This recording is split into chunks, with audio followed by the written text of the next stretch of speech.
जिसने भी मेरा आश्रम जलाया है, जिस प्रकार मेरा आश्रम जल रहा है, उसी प्रकार उसके तन में भी यही अग्नि धधकनी प्रारंभ हो जाए। दिखेगी नहीं पर पीड़ा पूरी वही देगी। ये श्राप जैसे ही दिया। महादेव बैठे थे भजन में बैठे बैठे महादेव को प्रश्वेत के बिंदु उत्पन्न होने लगे।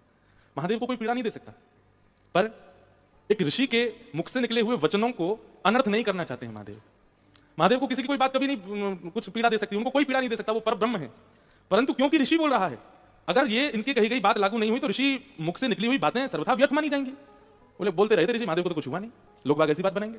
तो केवल एक ऋषि की वाणी को सत्य करने के लिए महादेव एक पीड़ा का नाट्य करने लगे और पार्वती जी के पास गए। मेरा पूरा शरीर जल रहा है।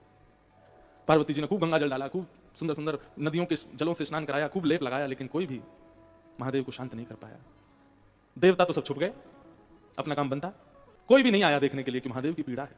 तब साक्षात शंख चक्र गदा पद्मधारी श्रीमन नारायण पधारे। आकर के जब महादेव की उस पीड़ा का दर्शन किया, नेत्र सजल हो गए ठाकुर जी के। और ठाकुर जी ने कहा, पार्वती जी, तीनों लोकों में चाहे देवता हो, चाहे मानव हो, चाहे राक्षस हो, चाहे वंचर हो, चाहे जलचर हो, हर किसी तीनों लोकों में प्रकट होने वाले हर किसी व्यक्ति की एक ही वैद्य है और वो है गौ माता। आपने गैया का आह्वान किया? नहीं, अभी तक तो बोला, गैया को बुलाओ। तब गायों का स्मरण किया गया। 77 गैया प्रकट हुई और प्रकट होकर के भगवान ने आज्ञा की। महादेव एक शिला पर बैठ गए और 77 गैया चारों और ऊंची शिलाओं पर खड़ी हो गई। उनके थन से जब दुग्ध प्रकट हुआ, तुरंत महादेव के मुखमंडल पर मुस्कान आ गई, प्रसन्न हो गए, नेत्र आंखों में सजल हो गए। ठाकुर जी के इस मंगल प्रयास को देखकर के महादेव की वह पीड़ा शांत होने